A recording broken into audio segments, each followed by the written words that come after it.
Well, welcome back.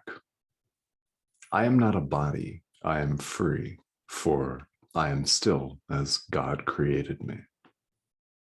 That's the theme that we're working with in this series of 20 review lessons, consecutive, every day, as often as we remember to recite this, to recite it out loud, if you so choose, to recite it internally, in here, if that's what you so choose. Each is equally powerful.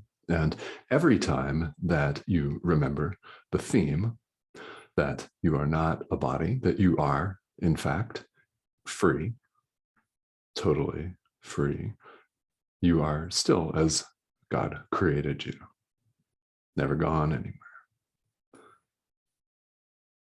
Every time that we recite this, we lift ourselves, we help ourselves, and we help the entire world. Every living thing. This is a statement of truth. It's deeply resonant, and that's why it's the theme for this review period. Now, today we're going to launch right into lesson 216 in the workbook for students. We do have a few more of these review lessons here before we move forward into a completely different part of the workbook. The structure of the day's ideas, the structure of the practice, the structure of the day's lessons will begin to change and look differently on the surface. There's only one choice for us to make. So the message is always the same, just in different words. But we need it that way. We need it that way, right? Because you just never know when the message is going to hit you. In other words, you never know when you're going to really get it. Yeah. You never know when you're going to really get it and decide to put it into practice in your daily life. You never know when you're going to own it and be it. Yeah.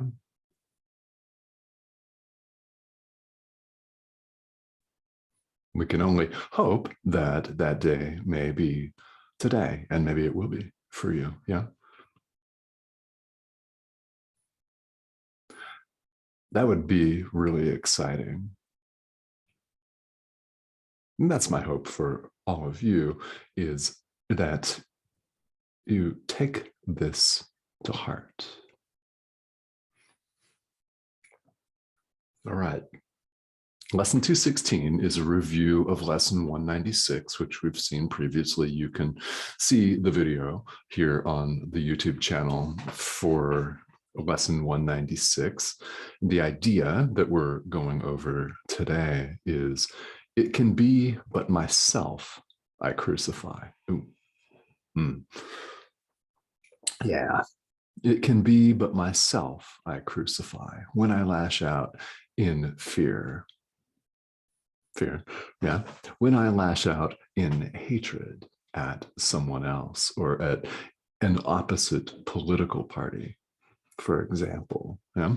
When I lash out an attack, when I draw a line in the sand, when I say, this is me, this is my territory, and define and defend it, attack thoughts, any thought of separation, it's just me that I crucify when I do that.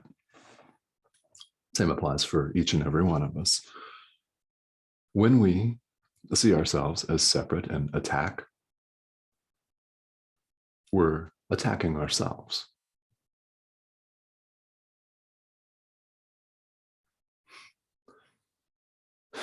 Yeah, the ego absolutely 100% does not want us to see it that way, and will attempt any form of diversion in order to convince us of the wrapped untruth of this, that it can be but ourselves that we crucify.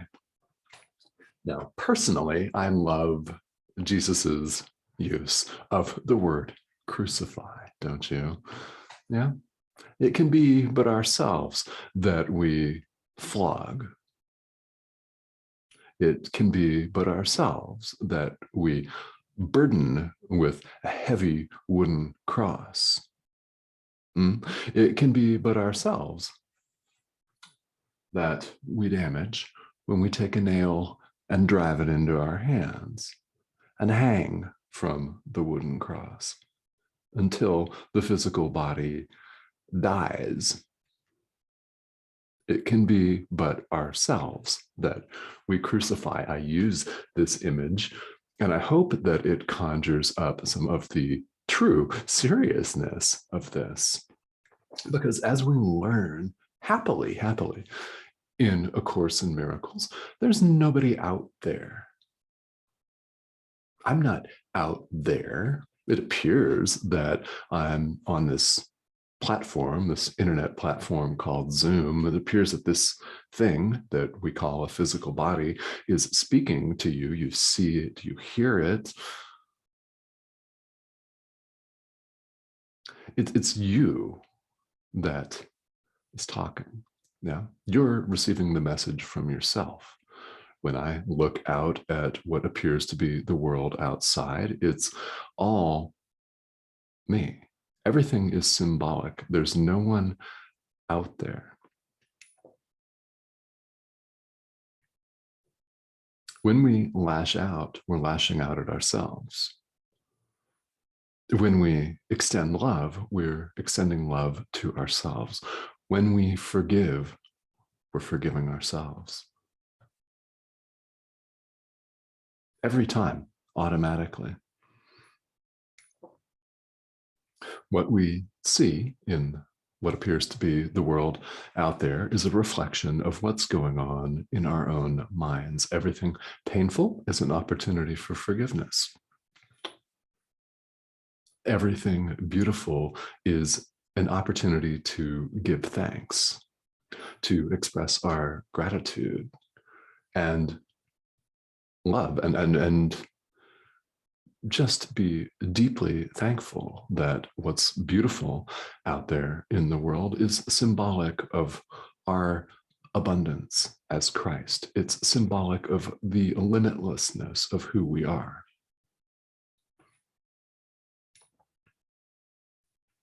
And the italicized portion here in lesson 216 is very succinct. Let's go through this here. And like we did in the last video, just go through all of it. All that I do unto myself. Everything. Good, bad, or ugly. Okay. All that we do unto ourselves. If I attack, I suffer. But if I forgive, the salvation will be given me.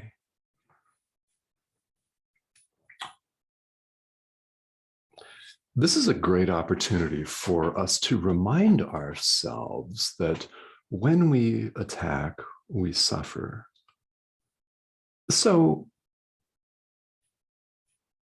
searching your experience, think of a time when you have lashed out at somebody, or when you projected your own fear, your own guilt. Put it this way, think of a time where you behaved badly, okay? By the world's standards, by your own standards, by society standards, whatever, when you behaved badly. Think of a time. How'd you feel? How'd you feel right then in the moment? And then how did you feel in the moments after that?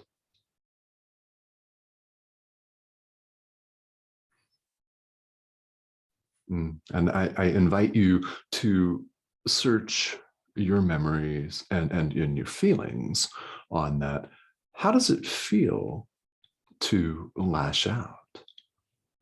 Now, you might say, well, it feels pretty good in the moment, right? Right here in the moment, it feels pretty great because somebody had it coming, or they deserved to get flipped off because they cut me off on the freeway.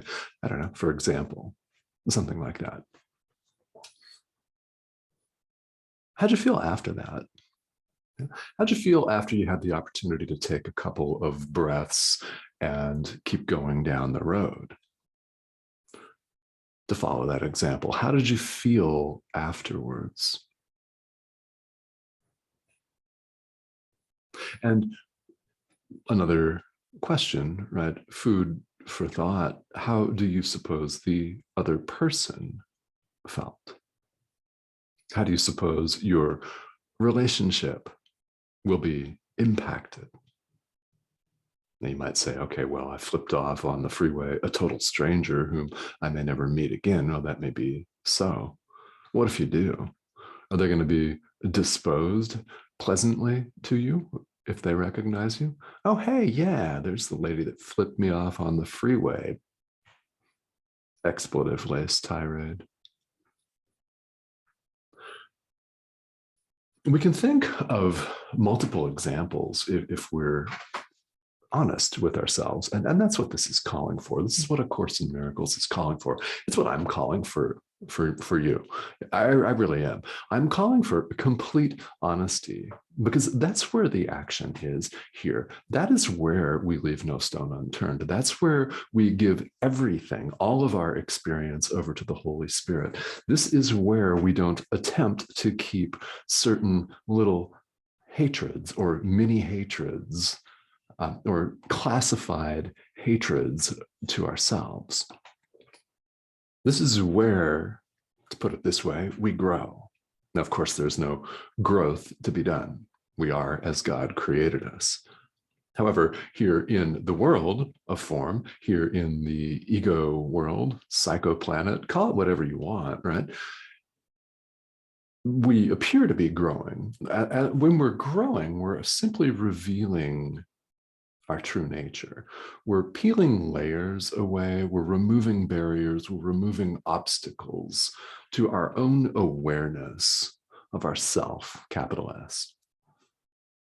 The Course puts it, we're removing barriers, obstacles to the awareness of love's presence, which is who we are. Love simply is, God is. And we're not a body. So, as always, with this review period, and I invite you to extend this practice well beyond the end of this review period at lesson 220. This is something that we could choose to bring up in our own minds and apply in our own lives again and again and again. And it's so beneficial. I am not a body. I am free, for I am still as God created me.